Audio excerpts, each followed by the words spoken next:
All right, YouTube. Once again, it's Kennard Vernon Stewart here for podcast talking Auburn football. Go ahead and subscribe to Vernon Speaks Sports Auburn. My name is Kennard Vernon Stewart, and we're back at it again. And we're talking about Auburn football. Go ahead and smash the subscribe button, the like button. Let's go ahead and get the comment section active. And as always, it's great to be an Auburn Tiger, War Eagle. A lot of news coming out of the Auburn Tigers realm, if you would like to believe. I mean, hey, the quarterback battle is wide open. You know, according to War Report, they are saying that Holden Gurnier might really push this envelope to where Hugh Freeze is going to have to make probably some different decisions. Now, I will tell you this. You know, just from a standpoint of expectation, when you're the head coach, okay, you have Robbie Ashford, who, you know, with some upside, probably could be a really good quarterback. And then you have Peyton Thorne that you bring in from Michigan State. And you like, okay, I got my quarterback situation straight. It's going to be between these two guys. But because of Holden Gurnier's late push, he's like, look, I'm going to have to look at some film. It kind of reminds me of it kind of reminds me of some things, you know, when you really look back at what you thought you might have had and, you know, what you really got. You know, you really got to kind of look at this thing again and think like, man, maybe I was wrong about this. Maybe I was wrong about, you know, Holden Gurnier's skill set. You know, so it kind of reminds me of that song, Frankie, Beverly, and Maze. Is like, I got to make sure I'm right. Y'all remember that one. I got to make sure I'm right before I let go or before I, you know, make a decision as to who's going to be the quarterback. Because what a lot of people don't understand is that the quarterback position in the SEC or just college football period is a game changer to make, you know, the difference between you being a 6-5 team or you having a losing season or under 500 and you actually making the college football playoff. Ask LSU, ask Florida State, ask some of the other schools in the conference that made strides because of the play of the quarterback. Now, I say all that to say this because I don't want to get too far into the quarterback situation because that's something that I want to talk about tomorrow as we start to get a little bit more consistent with the content. But man, look, Auburn is in a situation running back wise to where they can be absolutely dangerous in this position. Because one, if you look at Hugh Freeze historically, he's not a one-trick pony. He's not going to just run one back, you know, for 2,000 yards. Excuse me. And then when you need him the most, and I'm going to talk about this real quick before I get into these running backs that Auburn's got. He's injured, and then all of a sudden you have to make some adjustments, and you're not able to make them. Now, Gus Malzahn, I absolutely like Gus Malzahn. As a coach, I actually still, you know, look at UCF to see what he's got going on over there. But I look back at 2013. Excellent running back by committee that year. You know, Cameron Artis-Payne led this thing by Trey Mason and Corey Grant. And, you know, Ricardo Lewis got in the mix. So they had a really legitimate running back by committee situation to where even Nick Marshall did phenomenal as a runner that year. Probably one of the most electric running quarterbacks in Auburn history. But as time went on, things tapered off.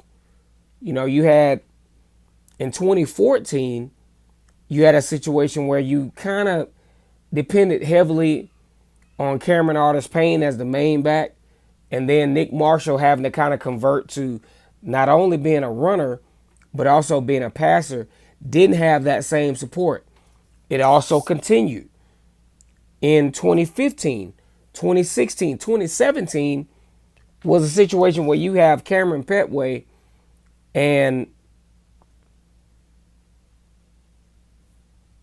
Kerryon Johnson, to where Cameron Petway got injured, and then you got Kerryon Johnson that's carrying the load, but you don't take advantage of the running back by committee, and that started the downfall of the Gus Malzahn era. Now, here's what I can tell you about statistically what I know about Hugh Freeze. He ain't depending on one running back. He is a running back by committee guy. And what better way to do it than what personnel wise he has now? He's got Sean Jackson. Now, Sean Jackson is not a name that's just going to jump off the sheet. Sean Jackson, class 7A.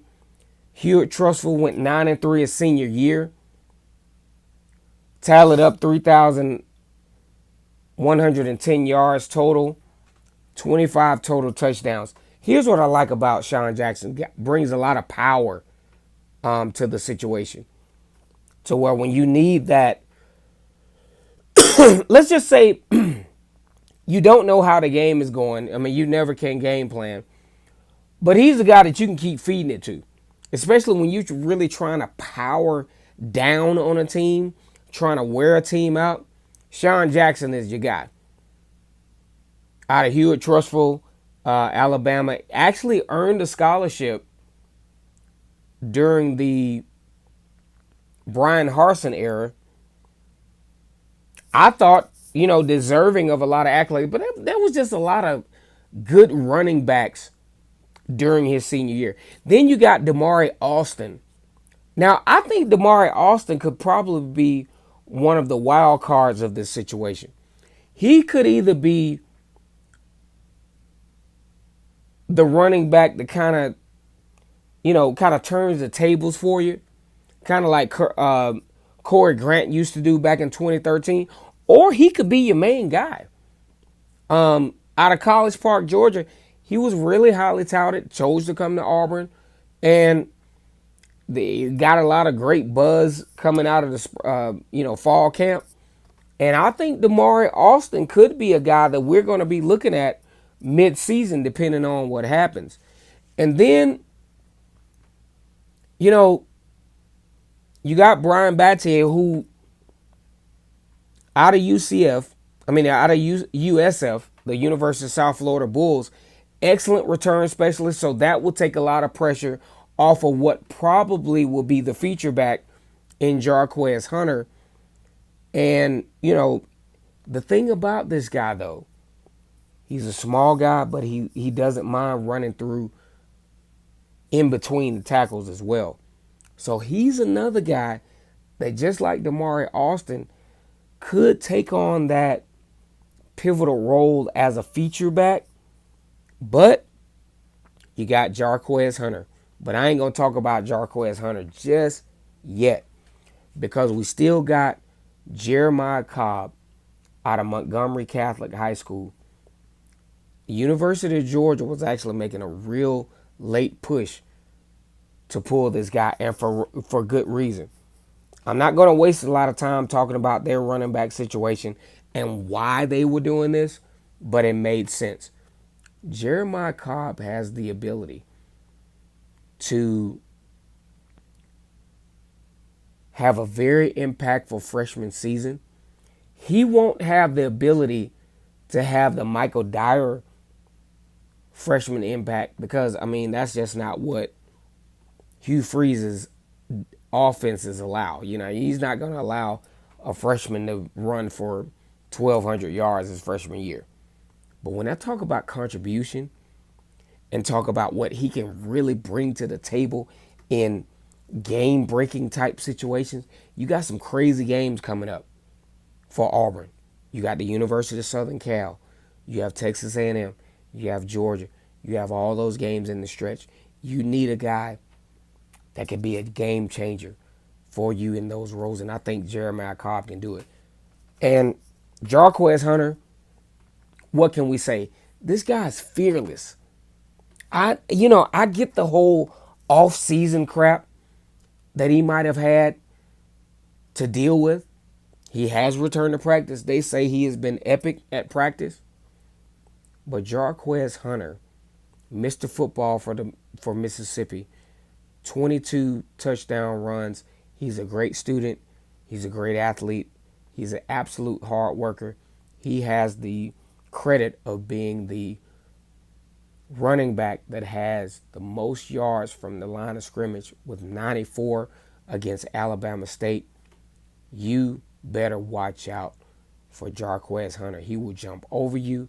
He will juke you. He will run over you. He is not scared. He is about that life.